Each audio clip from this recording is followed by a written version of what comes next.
There's a structural feature of the supplement and pharmaceutical industries that shapes which compounds get researched, which get promoted, and which get recommended, and it has almost nothing to do with which compounds work best.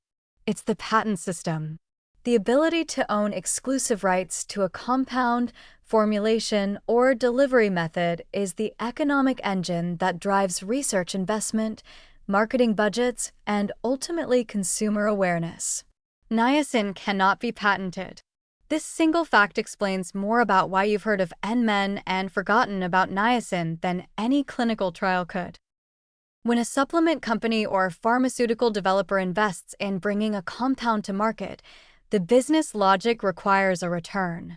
That return comes from either owning the compound through a patent or controlling a proprietary formulation. Patent protection allows a company to charge premium prices for a defined period, generating the revenue that justifies the initial research and marketing investment. Without patent protection, competitors can immediately produce and sell identical products, collapsing the price and eliminating the business case for heavy promotion. NMN can be patented. Several companies hold patents on specific NMN formulations, synthesis processes, and delivery mechanisms. This creates the financial incentive for those companies to fund NMN research, generating studies that support their product's narrative, and to invest heavily in marketing that positions NMN as superior to alternatives. When a prominent longevity researcher publicly endorses NMN and happens to have a financial relationship with an NMN company, that's not necessarily fraud. But it's also not purely objective science communication. The economic structure creates systematic bias toward expensive patentable molecules and systematic silence around inexpensive generic ones. The consumer-facing consequence of this is significant.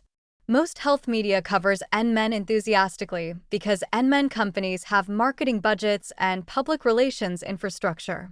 Niacin receives coverage when a clinical controversy emerges, like the AMHI trial, but rarely gets the positive narrative investment that NMN attracts.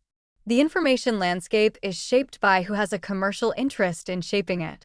Niacin has no commercial champion.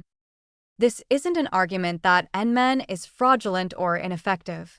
It's an argument that the evidence base for any supplement reflects investment patterns as much as biochemical reality, and that consumers evaluating the apparent sophistication of one compound versus another should factor in the economic forces that created the appearance of sophistication in the first place. A useful operating principle: when evaluating any supplement, identify who funds the research supporting it and what commercial relationship exists between researchers and manufacturers. For niacin, the research base was largely built by academic institutions and government-funded trials with no particular commercial stake. For NMN, the research is newer, smaller, and substantially more commercially entangled. Neither base is perfect. But only one of them is missing a profit motive, and that one costs $15 a year.